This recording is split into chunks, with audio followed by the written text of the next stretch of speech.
I'm Danielle Houston, and I'm a client advocate at Lockton. Lockton Companies is the eighth largest brokerage in the world, and we are the only broker in that size in the top 10 who is still privately held and owned by the same family who started us back in 1966. And part of that, which is, I think, important to our message too, is how we have built such strong subject matter expertise that has a footprint that is different across the globe. And just to clarify or to make sure everyone has taken note, we are recording this. There were a couple of messages from people who specifically asked they weren't going to be able to attend but wanted the information. So we are recording this and we'll make it available to you later. And then, so Nick Dobelbower, he is the director of global benefits practice for Lockton Companies. He does have a really unique background, and you did see his bio, but Nick, if you'd share a little bit about what you do and how you ended up doing this. Sure. I'll try to be brief. Just first, thanks for having me join your group. It looks like a fantastic group, and I hope we'll have some good interaction.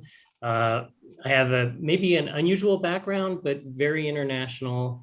I've worked doing global benefits consulting for, I guess, 15 or so years, but I've done international work beyond that. So I've worked in another firm doing global consulting. I've worked at an intergovernmental organization. I don't want to go, into stuff you already know, but I found that really fascinating working in France for the OECD. In fact, I think I've got a slide from the OECD in the presentation. So I worked there on labor, employment, and migration for labor. And so it was a great segue into doing employee benefits consulting. I've also been an academic, so hopefully I'm not too wonky or too verbose today, but I'm really delighted to be talking with you all. Well, I do have, quite a few slides, and some of them are really just a splash to make sure that we touch on something. We'll have time to discuss at the end, but like Daniel was just saying, don't hesitate to type in questions. So you can see the agenda that we're going to touch on today. A lot of the agenda really is influenced by COVID-19. I know that's nothing new to any of us. We've all lived through this. We're living through it.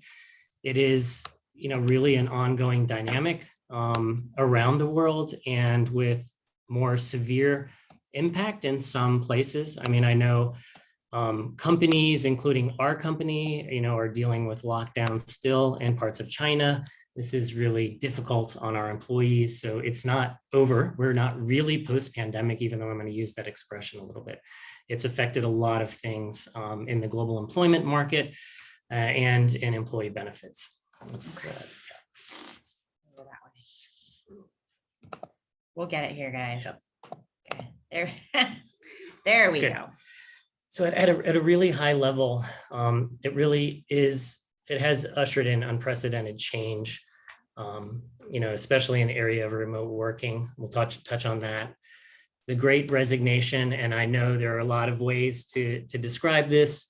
I'm going to later refer to it as the Great Rethink, but it is not just a US phenomenon. There was a lot of debate early on whether this was just US, and it's quite clear that it's not just US. There are different employment dynamics, but the reshuffle, the rethink is a global phenomenon, and it really is tied to COVID-19 and not just sort of labor markets. Immense pressure for talent and competitive total rewards. Employees, of course, are expecting more choice and flexibility. So you can see as we talk through these things that there's a lot of consistency with what we're seeing in the US as well. Leading employers globally, not just in the US, are embracing wellness. That was pre-pandemic, that phenomenon. Mental health was sort of nascent pre-pandemic and now is front and center, fundamental worldwide. It's not just a US concern, it's a concern in Asia, in Southeast Asia, in Europe. Leave parity, I'm going to touch on a little bit more because I think this it really has a international non-US dimension to it. And I mean, leave parity with respect to gender, flexible working, and even shorter work weeks. I remember the first time talking about shorter work weeks with companies, maybe in 2017. So it was quite a while ago. And I think people thought I was nuts. I was talking about some stuff happening in Australia and the UK, but wow, in the past couple of years, it has become, and this year, a real thing. So we'll touch on that as well. ESG, really the social is, I think what relates to us as benefits professionals, the social piece of that, and that is global. However, I would say outside of the US, really gender is the primary component of the S. It's much more complicated to talk about DEI outside of the US if you bring a US lens to it. I mean, I would say the universal is gender, and some of the other dimensions of race, sexuality, military status. We all know that diversity is itself quite diverse. Those are much more nuanced country to country. The thing that I think crosses really all countries is gender. And you see that across Asia, Southeast Asia, Europe, Latin America, as a consistent theme. Do you have some recommendations on maybe how to talk about that? Yeah, and that's the reason I kind of underscore gender. I think that's always a good place to start because it is meaningful, even if it's controversial in some cultures. It's something that resonates and people want to talk about. Interestingly enough, I think the second one that is maybe a bit surprising is sexuality. Has a little more LGBTQ plus questions, have resonance in more markets and in countries we might not expect. And a lot of that is because of legal changes, court rulings. I mean, India legalized, decriminalized homosexuality, and I think about 5 years ago, and that gave employers the opportunity to start changing health coverage for partners, which was illegal before. So that, and where I think it gets very tricky though is ethnicity. Okay. The UK has already started making voluntary reporting from companies on ethnicity, part of the labor landscape. It's voluntary, but in a lot of countries, what ethnicity means is quite complicated, I think, for a US person to come in with assumptions. It's a bit tricky. So good question. So, themes there, enhanced benefits, additional benefits, flexible working, a whole of person view on well-being. Yeah. So, I'm saying post-pandemic rethink. Like I said, it's really not over. We're not really post-pandemic. I think if someone who is locked down right now saw my slide, they would say, Nick clearly doesn't know what's going on. So it is a reality today. But I do think for a lot of employees, there is a rethink about coming back to the office. It has a sort of post-pandemic feel to it. And clearly there was a contract made between companies and employees where, from one day to the next, we all started working from home and we accepted that. And, there might've been a little frenzy to get laptops and things like that, but, people adapted to that really, really quickly. The question is, was that a one-sided agreement, right? Employees responded almost universally. And now they said, wait, this was not a one-way, right, contract between us. There's sort of a little bit of give you need to give now, employer, because we made your business thrive for the last 2 years, right? So and we did it from home. Right? Yes. So, it's not surprising that there's a demand for flexibility and remote work. Again, this is outside of the US as well. Willingness to invest in employees, say is even stronger outside of the US, especially in Asia.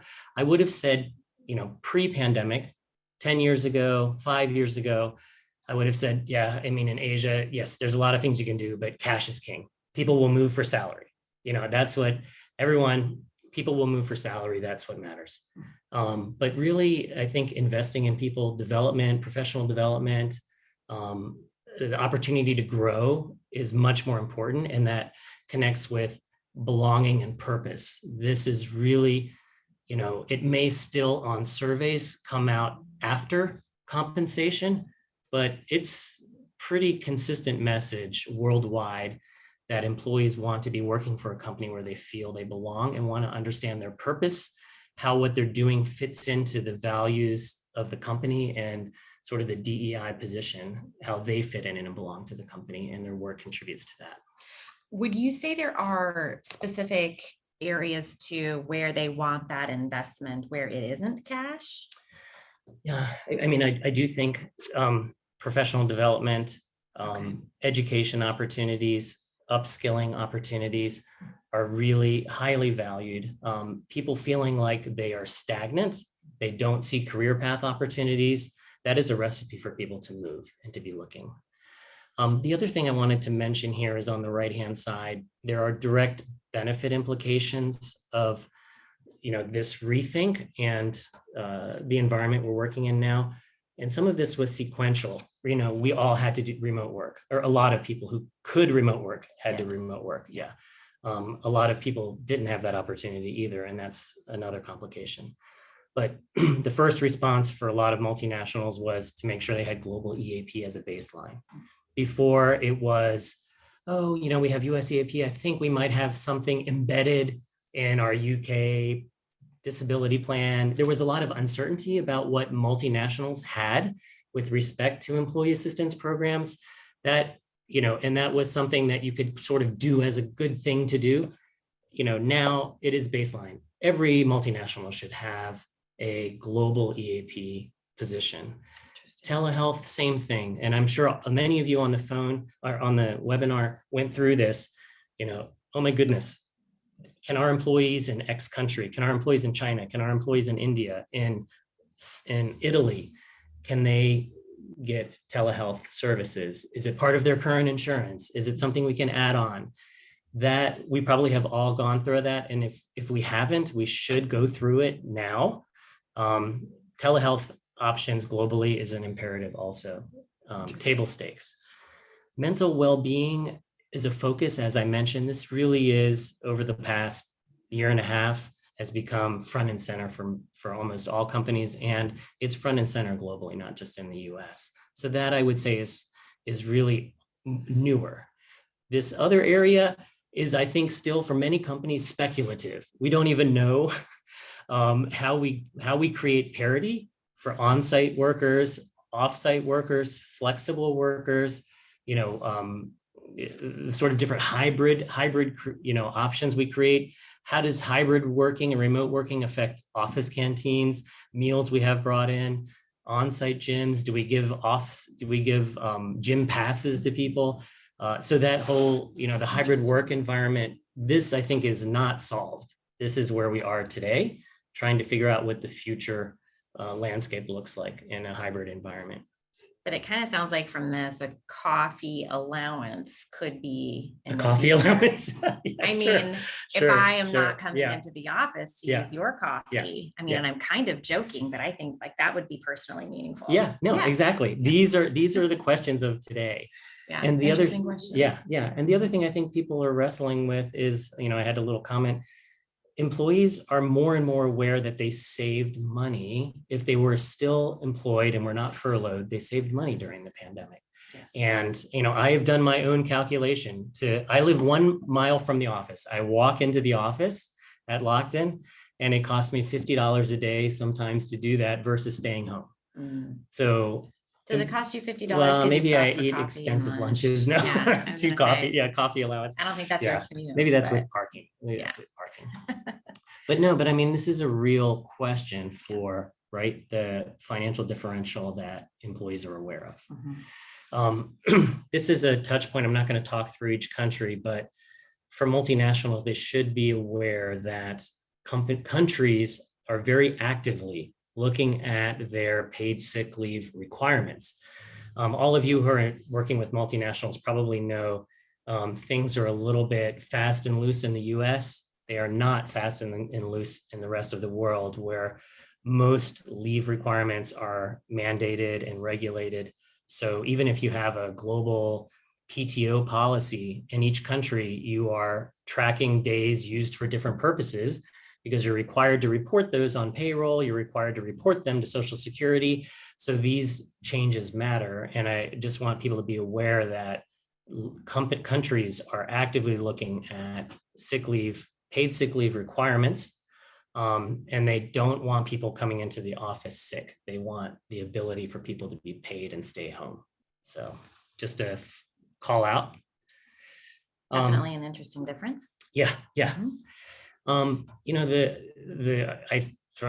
great global resignation, I do think it's really about flexibility and purpose being the new hallmarks of talent acquisition. Lockton's workplace survey end of last year for 2020, 429 HR professionals identified talent acquisition as the #1 priority.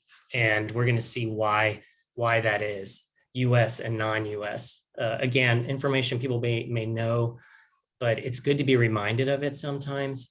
The US in May had 11.3 million job openings, and that against unemployment puts us in a position where there are 2 jobs available for every unemployed person. Now, I don't think that's the entire equation. It's not just about unemployment rates and job openings, and we'll talk about that in just a moment. But this is an important dynamic in the market. Outside of the US, here's from my old employer at OECD, we see that unemployment among OECD member nations, which is about 80 countries, the principal economies of the world, that unemployment is stabilized around 5%. And that is much lower than where we were, 5-7 years ago. You can also see the impact of shutdowns and, especially in the service sector in April of 2020. But the employment market outside of the US and Europe and Asia and in the large member nations is really tight. The other thing that's maybe interesting is how stable Japan has been, which we all know has a bit of a stagnant economy right now. Yeah. So I mentioned it's not all about employment statistics, because it's not about unemployed and job openings. It's also about employees willing to look. So they never hit an unemployment statistic because they're never unemployed. But a recent PwC survey that was just published, they surveyed 52,000 workers across 44 countries in March. And so 44 countries, 52,000 workers, and 20% of them, 1 in 5, were planning to quit their jobs. Wow. So again, they may never hit the unemployment statistics because they may just hop from one job to another. But that's 1 in 5 of our workers who are looking, right? And they're never hitting the unemployment statistics, which is interesting. Yeah. And the other thing that came out of that survey that I found really interesting is that, higher salaries, yes, are an attraction. Higher salary might ultimately make someone move, but the thing that 2/3 of them say they're seeking is fulfillment in the workplace.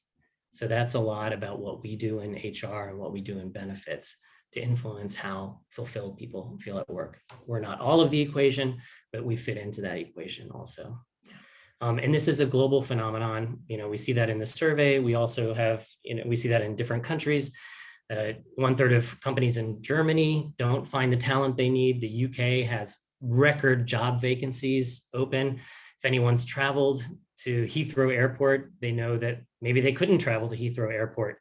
Heathrow is limiting daily flyers to 100,000 a day. Wow. Because they don't have enough people in baggage handling and various airline services.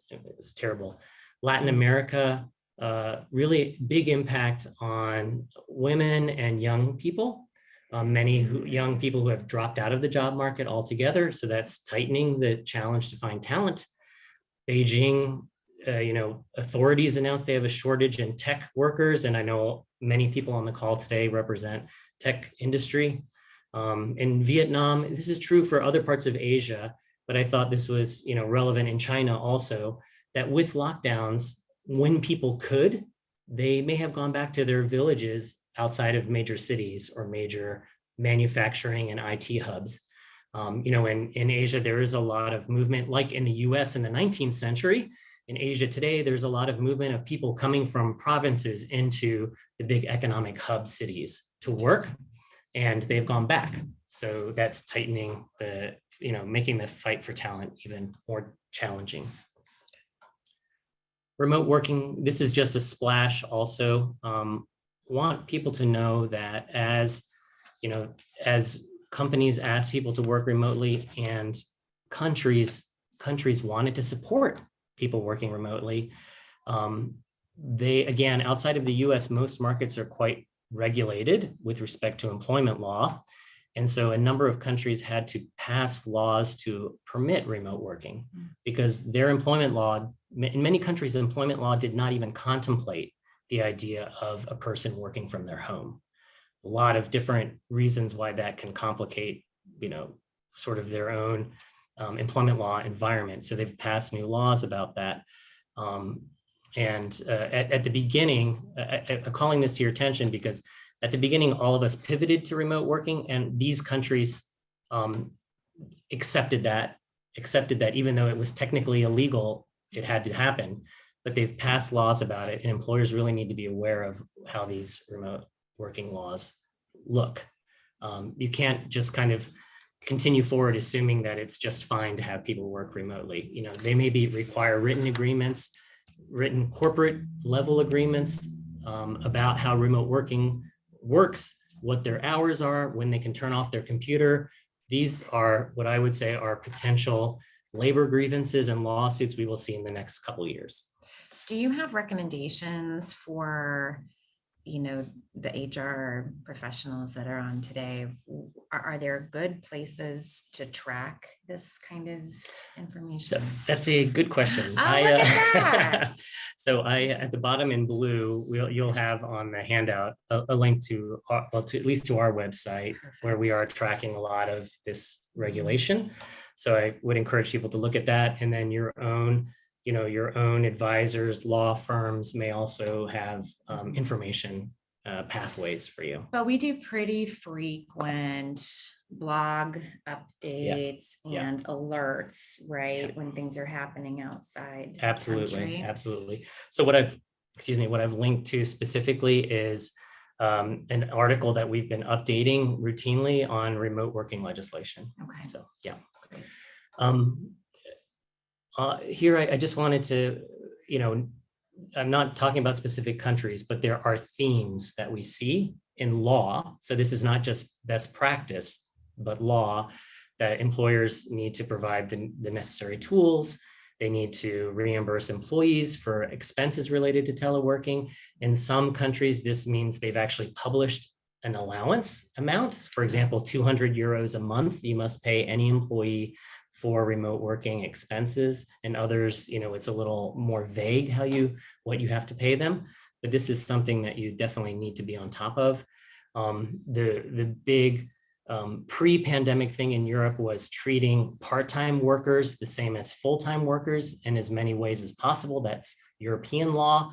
Now we're going to be looking at treating remote workers with parity to on-site workers. So expect more legislation around that. Interesting. Raises a lot of questions also about what we do, again, in that hybrid workplace. Do we continue, or do we offer company cars, car allowances, transportation benefits to remote workers who aren't commuting to work every day? And some of you may have already seen young, new employees who are new to the workforce. I've seen this in the US, not outside of the US, but say, oh, if I come into the office once a week, aren't you going to pay my transportation expenses to come into the office? Sort of just a totally different mindset that's business travel, which, for us wouldn't be business travel, right. But, right. And I mentioned, meal vouchers, on-site gyms, on-demand office options. where employees who are working remotely can go, instead of traveling 3 hours to get into the corporate office, can they go to a remote office, right? You get subscribe to something like that. So lifestyle spending accounts, do we do this to offer greater flexibility? So we include something like coffee in that. Yeah.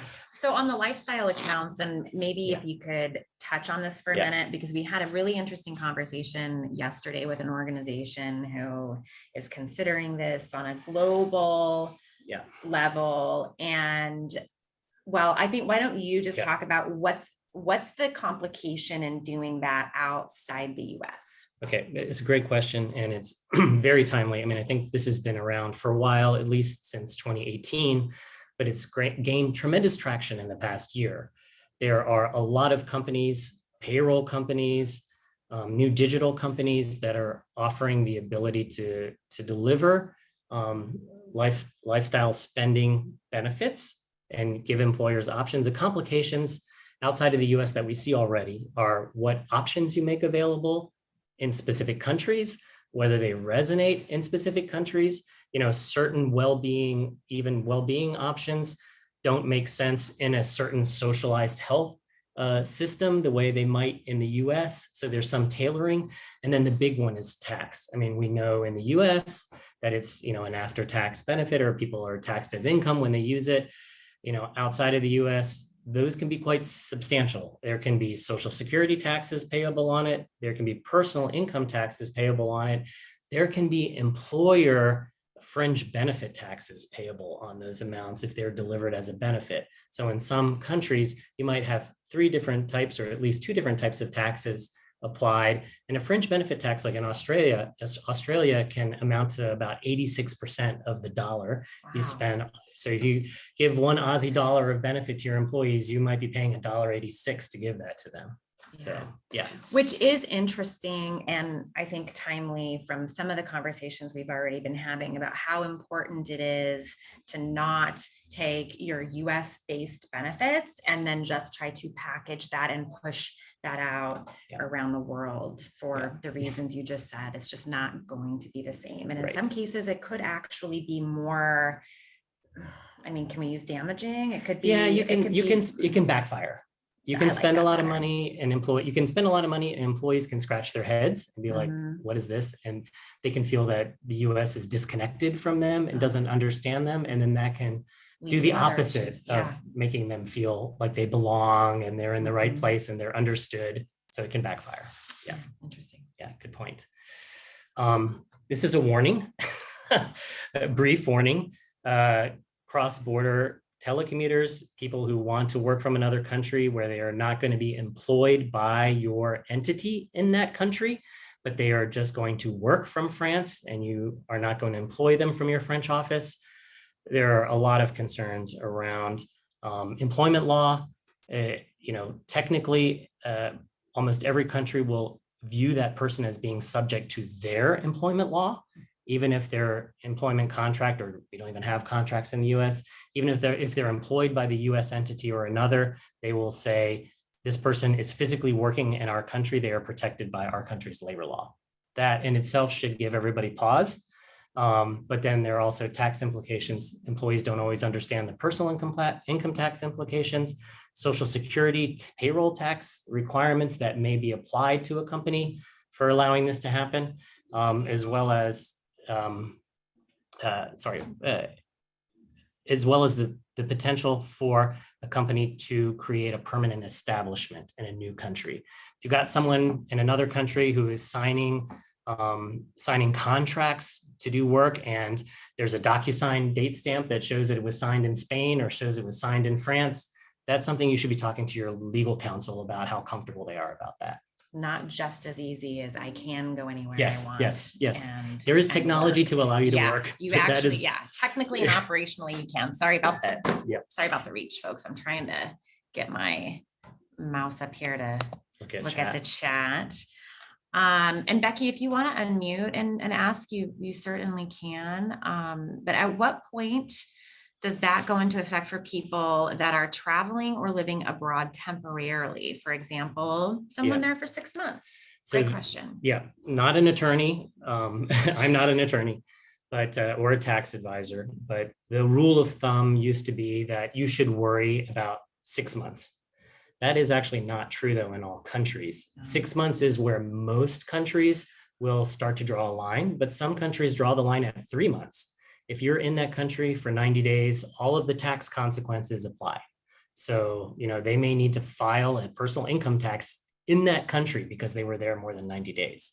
So I think to assume it's 6 months is potentially dangerous. Yes. Exactly, Carmelina. Yep, Carmelina. Gotta look at those rules for every single country. Yes. Yeah. Exactly. Okay. Let's go to the next slide. Okay. Flexible working, I know a lot of us on this call are leaders in approaches to flexible working. I wanted to call out that some countries are forcing our hand or are leading also. And the European Union, as an entire block of countries, passed a directive just before the pandemic on work-life balance. And it's specifically around caregiving. The focus is around parents, but and carers. So you might be caring for a child, you might be caring for an elder parent, but those requirements of the EU are being incorporated into country law, and every country incorporates this law differently. They have to meet minimum standards of the directive, but the way it's incorporated into national law is as long as it meets minimum standards, the country can go above the minimum. And we see that happening quite often, that countries go above the European minimum standard. So just as an example, Germany has given employees the right to request part-time employment for 1 to 5 years, and can be any percentage. I want to work 30%, I want to work 60% time for 2 years. The employer doesn't have to accept it, but you need to have justifiable reasons why you're not accepting it. So your default is to give them the right, unless you have a business imperative, justifiable reason why they can't have that change. Interesting.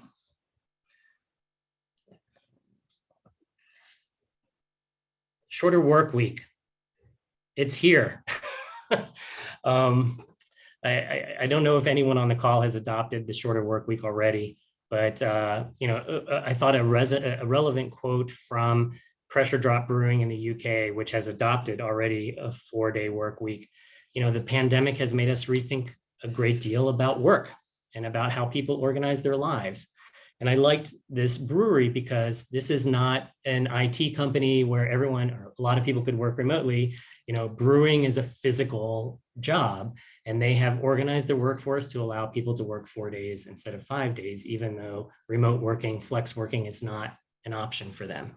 So this, again, leading employers may be driving it, but outside of the US, governments are active at regulating these things.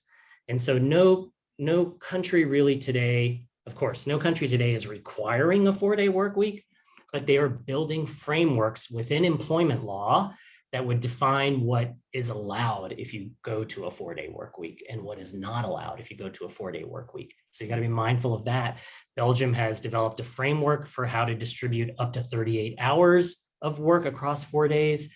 Some countries are still saying you can do up to 40 hours in 4 days, which would be 10 hours, a day.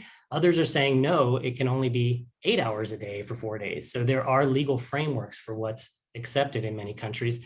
UAE moved from a Sunday to Thursday work week. They moved just a couple of years ago or last year to a Monday to Friday work week, but it's a 4.5-day work week because Friday is a holy day. So afternoons are off. Yeah. Okay. Yeah. And there are pilot projects in many countries. And I put a little link in here to the 4-day week nonprofit that is sponsoring sort of consulting and information across many countries right now for companies that want to explore a 4-day work week. Interesting. So they're giving information and case studies to companies. Mental health and burnout really is a global challenge.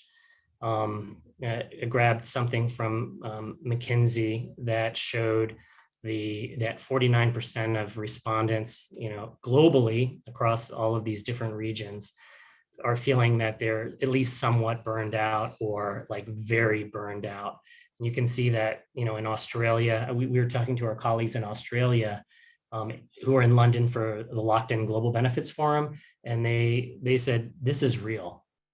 In Australia, where I always assume life is wonderful all the time, I think COVID had a huge impact, the severity of the lockdowns.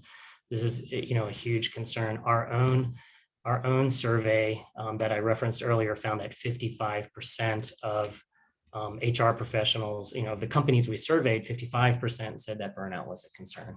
Sure. So, yeah. And a quick comment on this. The World Health Organization has made burnout as an employment-related syndrome part of the new ICD-11 coding. Of course, we use ICD-10 today, but the ICD-11 coding will have that as a condition, not an illness, but a syndrome that reflects, feelings of energy depletion, exhaustion, increased mental distance, or feelings of negativism or cynicism related to the job, and reduced professional efficacy. So wow, that's a real material change, I think, that's coming. So how are countries dealing with this? Many countries, I've bolded some of them, already have right to disconnect laws. And the laws are different in each country, and there is flexibility in almost all of these laws. In other words, no law today says, your workday, if your workday ends at 5 p.m., employees, have the right to not look at email after 5 p.m. Nothing says that. But what they tend to say is that every company must develop within 1 year, within 2 years, a right to disconnect policy that's approved and communicated. In Europe, of course, you're going to have works councils that need to agree on this. There needs to be something in writing that lets employees know when they can close their laptop. So I think this may seem unusual to Americans, yes, but something that we should be thinking about. Yes, we should. And some companies in Europe will turn off servers at certain times. That will be the response. Interesting. To not violate the law. I need someone to turn my server off. Yes, right. I'm not going to talk through all of these. This is sort of just a broader global well-being landscape. So we're looking at some statistics more broadly, and sitting has been a post-pandemic reality. If people continue to work virtually from home, they're not going to go to the cooler. They're not going to stand up talking to people around the desk. There's a lot of concerns about that. Anxiety, parental burnout, especially the impact on women, which I'll talk about in just a moment briefly. Weight gain. I'm not going to stand up during this video. Nor will I, but I think most of us on. have experienced that feeling of it's just different. It's breaking out of that normal routine has certainly impacted the LBs. Yes. Yeah, absolutely. Mm-hmm. And I mentioned earlier that a lot of employees realize that they've been saving money working from home, but also, some have anxiety about making ends meet. So certainly sectors outside of IT, especially, were impacted differently. Service sector, hospitality, and there's a lot of stress around that. And it may also stress from your employees who can't work remotely. Call out from the PwC survey. It's kind of wordy, but what it says is that, it was interesting that employees themselves said that the third most obvious way a company can fight the current challenges of the labor market is to address well-being. So it wasn't, there was maybe, pay more money, but number 3 was address the well-being of their employees. The fact that employees said that, I think, is quite interesting to me.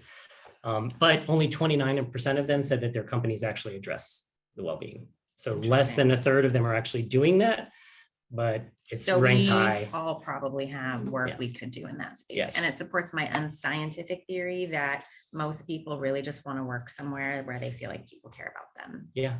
Which shouldn't be hard. Care about their well-being. Yes. And who they are. Yeah. Some of these are things that we may already be doing. But employers are responding in these ways, individualizing wellness options, preventive health care, which is not available in every country automatically. In other words, preventive may not be available even in some social systems. It may not be covered on some health insurance policies, especially in Asia. The default health policy is indemnity. So something has to be wrong for you to go to a doctor. So you have to make sure that your policies incorporate preventive benefits as well. And then eliminating the taboo of sort of mental health as a thing we should care about. Yeah. I think this is the last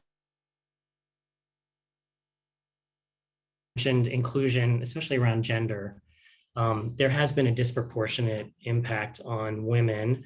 And it's partly the sectors that were most heavily impacted by COVID, but also the fact that, I think we all agree that women around the world shoulder the bigger burden in care within the family, right? Whether it's children, whether it's elders, whether it's, in-laws or whatever, so the impact has been severe. And it's not just that women are dropping out of the workplace, but they are maintaining employment. There are statistics that show that, women are, yes, a little bit more affected in terms of dropping out of the market, but they're disproportionately affected in terms of shouldering a lot of weight right now.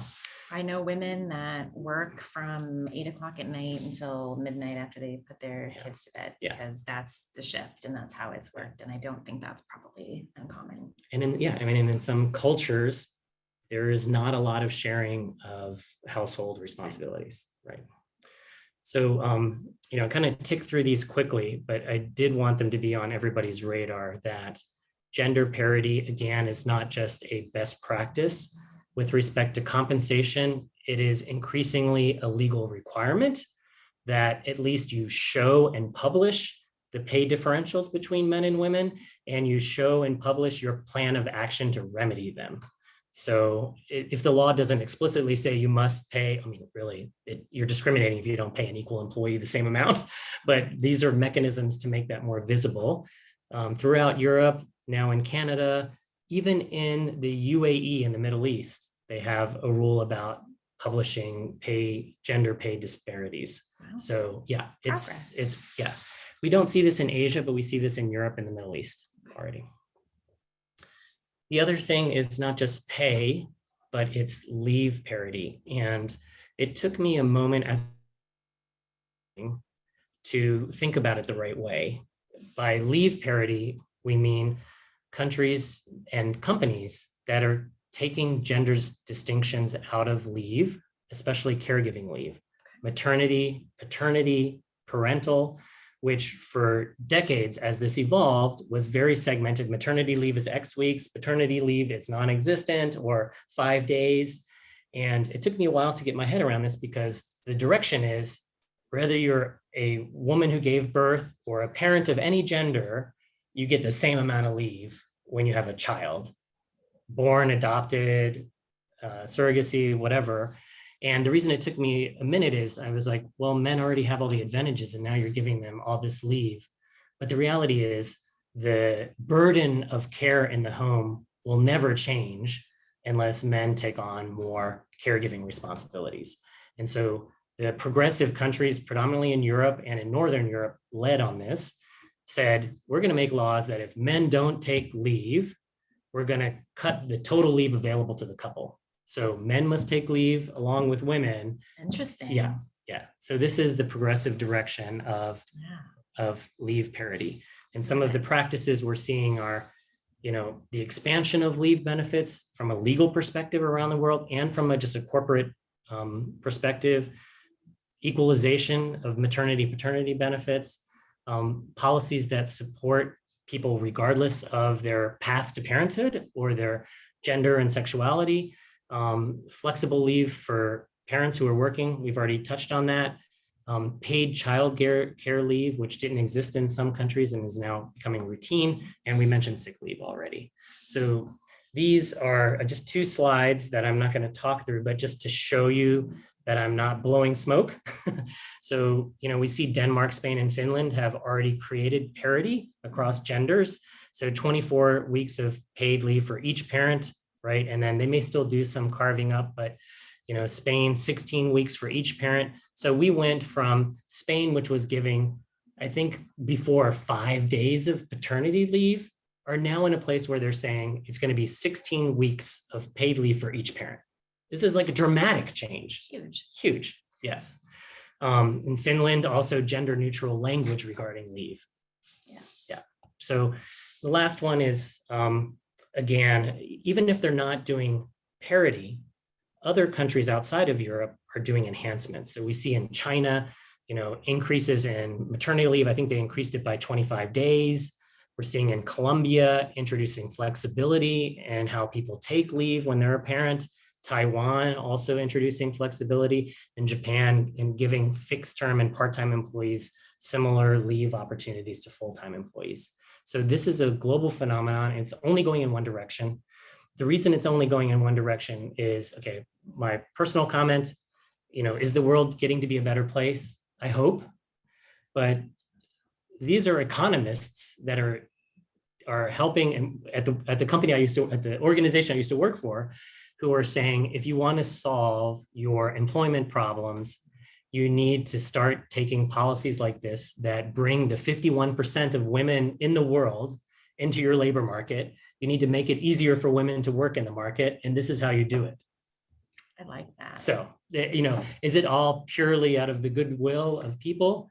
There's a bit of sort of just hard knuckle economics behind these leave practices. But I like. Yeah, I mean, I like that. Nice. I mean, there are a lot of women who would say that the Yeah. whole world's economy has been built by men for men, and seeing some of these changes that are intended for women. I mean, you're good. You're okay. Others would disagree with me, but I'm okay. I'm okay with I'm it okay with it. And maybe it's a good thing we aren't talking about the U.S. policies around leave. I don't see the U.S. We can't seem to all get on the same page to do something there federally, Can we which stop is sharing? Disappointing. Yeah. Here. Oops, stop sharing. There we go. So I'm looking in. I think chat. I ran over time.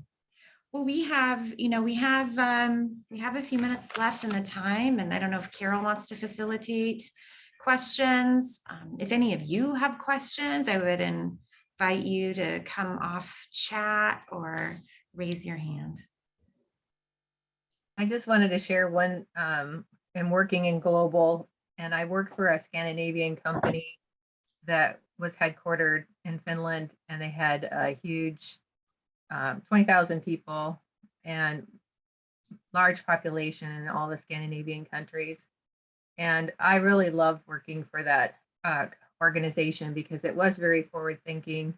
And what they did, which I think was really great, is I was in charge of all of the Americas and Asia for this company. And then I did consulting for them for 7 years and set up companies for them all over the world, is they actually provided the same leave benefits, no matter what country you were in. And so it was really amazing to be in charge of China and them, like you were saying, there's some cases I think where no matter where your headquarters are, is if you try to push your country's policies on them and they're like, it's not really appropriate. But then I also think, and Microsoft has done this, and I work for Microsoft Partner, is that we should take those better benefits and we should have a standard. So we should create a global standard like on leave, right? So whether the country does it or not, we say this is our position.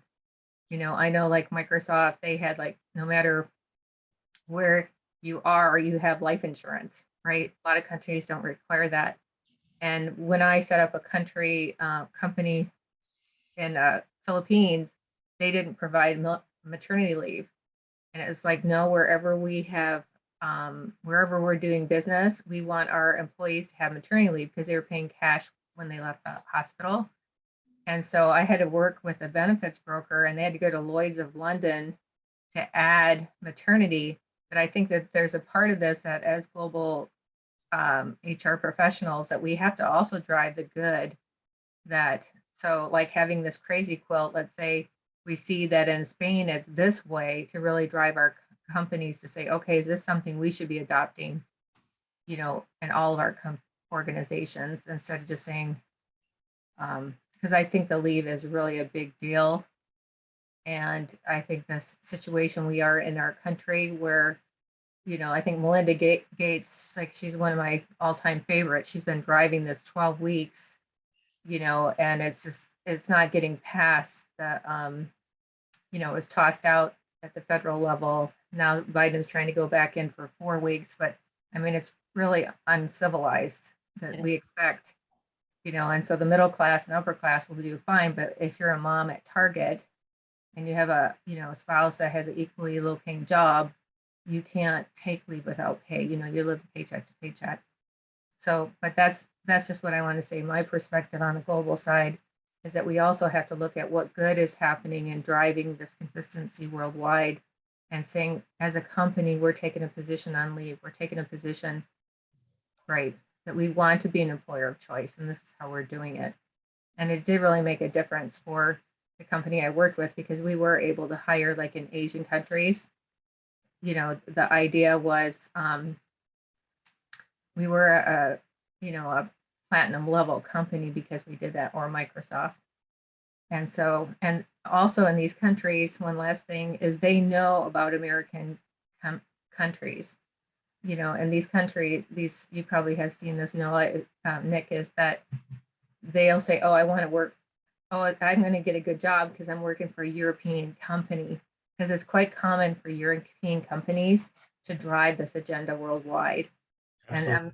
And Americans like last, because they're going to be like, we're just going to do what's required in each country. So I think that's something that we need to think of when we're working with our leadership, is just to say we need to have a global benefit strategy, right? And this is how it's going to look in each of these countries. Yeah. Even if we don't have to do it, like in the case of Philippines, where we don't have to do maternity leave because no other tech company is doing it when I was there. But then they all followed our company because we could get the top people, because our talent, we were looking for people that were primarily in the career where they were either had children or were going to have children. So that was our talent talent. So I think you have to look at all of those things. So I'll turn it over to you guys. Sorry about that. No, don't apologize. I think those are really important comments, and it underscores one of my personal, I guess, passions. I love HR and I'm an optimist. And I love that in the roles you have, you can play such an important role really in making people's lives better. You can advocate for these leave policies and be part of a shift and a change that absolutely will make the world a better place. And I think lastly on this is, in the United States, like we have this crazy quilt of laws. Yeah. So that we also apply the same thing in the United States. So even if certain states, and it's easier for us to manage it too. So if we just say, as a country, let's say even on pay equity or whatever it may be, or equal pay, all the states are doing these different things. It's just like, what is our line in the sand? I know like Microsoft just came out and said, we're going to post all of our salaries, no matter what state, whether they require it or not. So this is the same with benefits, just to say, this is some states require us to do parental leave, some states don't. This is just our position, and take the most, in my opinion, like if you can afford it, the most generous, and just say, this is what it is for the whole United States. Yeah. We could probably have a whole separate conversation just about leave, whether that's, and the combination of global and domestic, because it's been very hot topic here too. Yeah.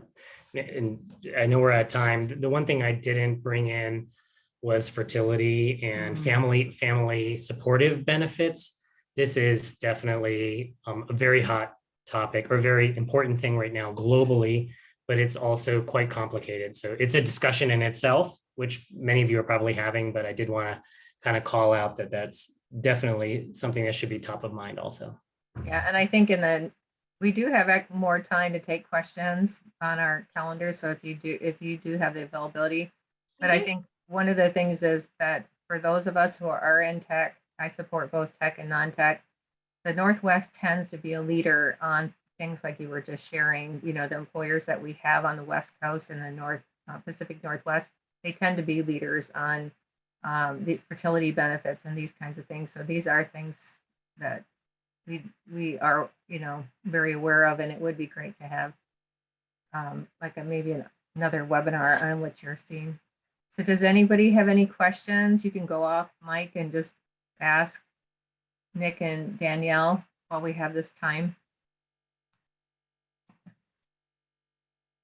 And maybe if folks are thinking about asking a question, one of the things we talked a lot about yesterday, as we were talking with some different organizations, and it is interesting, Carol, how often it has come up that organizations don't have a global philosophy. So I think that would be an area, if you are managing global benefits and you're opening up some offices or hiring around the world, to really put in the time to do that. And we do help our clients do that. Let's establish that philosophy and let's build around that and support that with legal compliance and reporting and information that you can share that shows your progress from where you started to where you're going.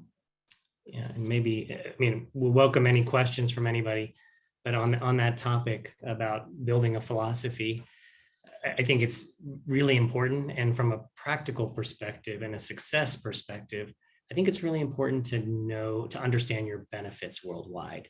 If you don't already have a good understanding, to do an inventory, to do a review, because again, it can sound, it can ring funny if you launch a global initiative and the people in different countries are saying like, oh, well, we already have this or we have that. And you kind of want to know where your starting ground is. And before you roll out a global position on certain things. Yes. So. Yes. What I have done, or you do it with a partner, is you create a global matrix, right, of each of your countries. And you shouldn't assume, like in the case of the Philippines, that that all medical plans provide maternity benefits. So you can't assume outside of the country, out of the United States, that they have the same benefits. And then you can't also assume that outside of the United States that the benefits are the same. A lot of times they're better. So like you were saying about maternity leaves and things maternity benefits.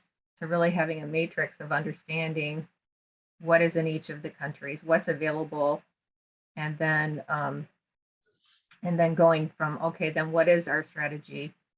Like we are going to have medical insurance where everybody does have the, maternity benefits paid for, or like Microsoft, we're going to make sure everybody has life. We're going to make sure everybody has LTD and STD, whether it's a norm. When I set up companies in different countries, what I always do is I benchmark all the top tech employers. Let's say I'm doing it for tech, is I look at what they're doing, right? And so a lot of these people that have gone into like Indonesia and these other countries, they've done a lot of research. So it's like, okay, all the tech employers, even though it's not required, they're all giving life, LTD, STD.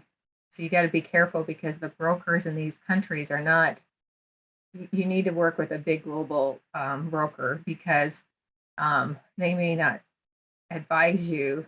Sometimes I'll go into clients and they'll have me review their global, excuse me, and they'll be like, well, the broker there told me that this was really competitive. I'm like, but it's not competitive. You're in tech sector and it's not competitive for tech. You should really have life insurance in there, and you should have disability insurance in there.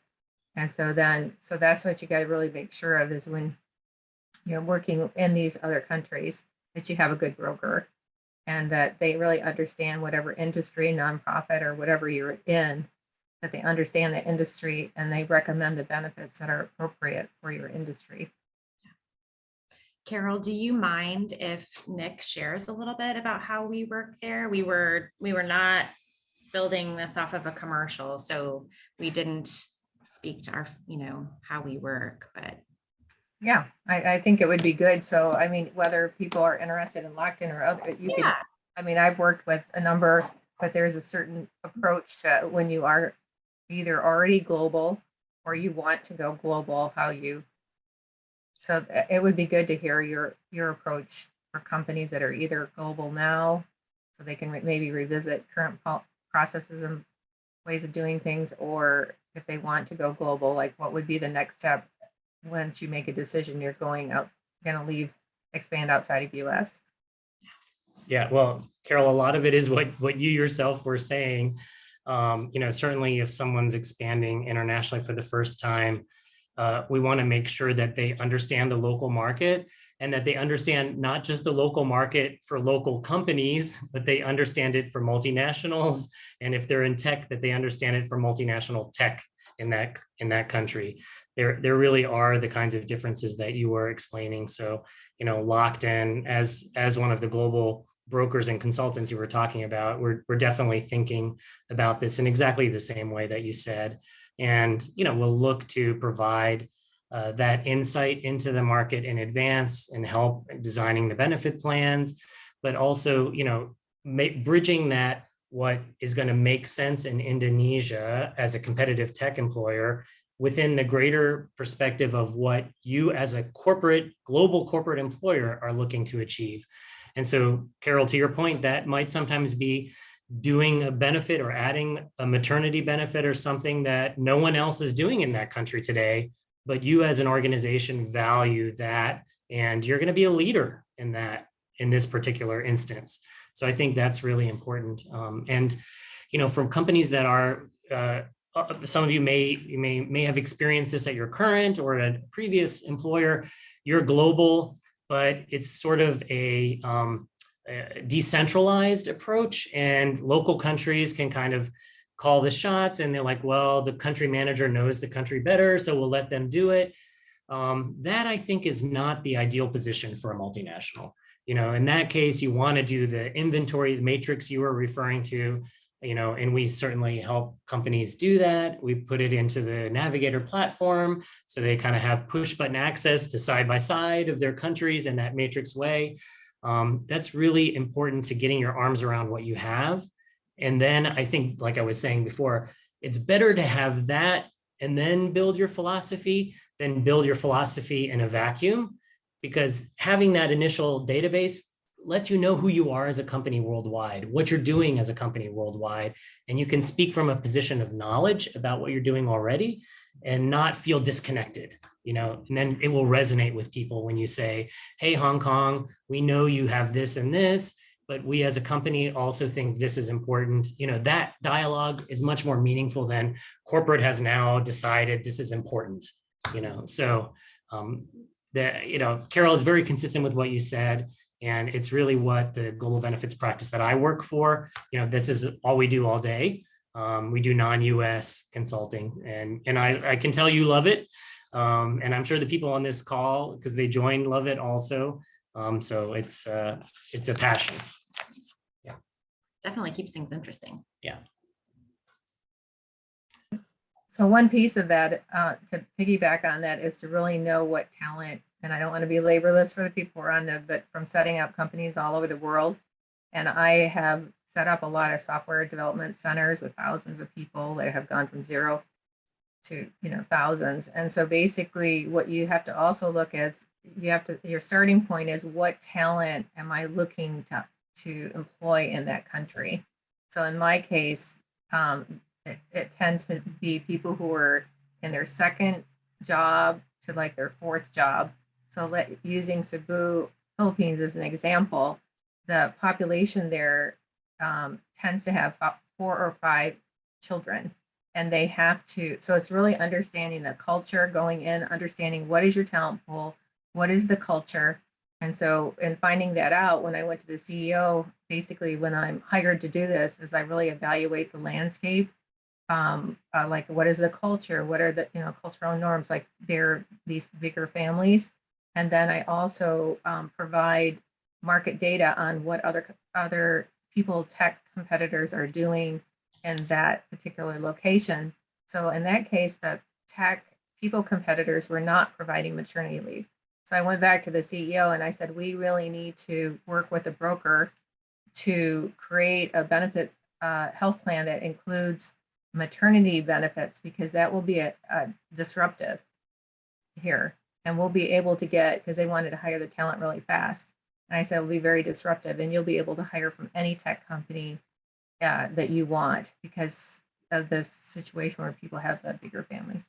And so we worked like crazy. It was the hardest thing in setting up the country, but we did get it after 100 days, and they were able to hire, in fact, one people competitor sent a letter to the CEO that basically we took out their entire or close to their whole engineering group because of their set population was the same, right? And we weren't recruiting them. They were just coming because of the benefits package, and that was really important to them. And then a lot of people came that they weren't having those kinds of family, but they wanted to work for a company that thought that way. So I don't want to be labor-led, but I think you have to look at like what is others doing, but also there are cases where you want to be a market leader because you need to hire people, and then you have this global standard. So that's why they kept coming back and saying, you can't get it here. And we're like, you need to find it a way. And so finally, and it didn't cost that much, but they went through Lloyd's of London because just to ensure the maternity piece. So it's just like, we have to have it, and you have to have a broker that's like, okay, Yeah. we will go over the hurdles and through the woods to get you what you want. And it made the difference, and they were able to scale up really fast and have really good talent. So I think this is the kind of broker you also have to have a broker that thinks outside the box and really looks at like, what are you trying to achieve? So anyways, I think we can wrap up. If anybody does anybody have any questions that's still on the call that you would like to ask of Nick or Danielle at this time?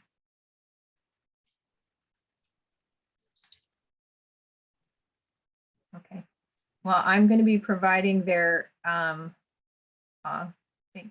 So I'm going to be providing Nick and Danielle's contact. So you're more than welcome, after you start processing all this information, if questions come up to you, you're welcome to contact them. Or if you're in a situation where you are looking at globalizing, or you are globalizing and you just want to audit what you're doing, you can reach out to them as well, and they can help you kind of evaluate what you have and maybe some kind of changes. And then also, like Nick was saying, like what is on the in front of us right there. So not just really looking at what's going on today, but look like what he's already seeing in these other countries that you have to be aware of in creating your strategies.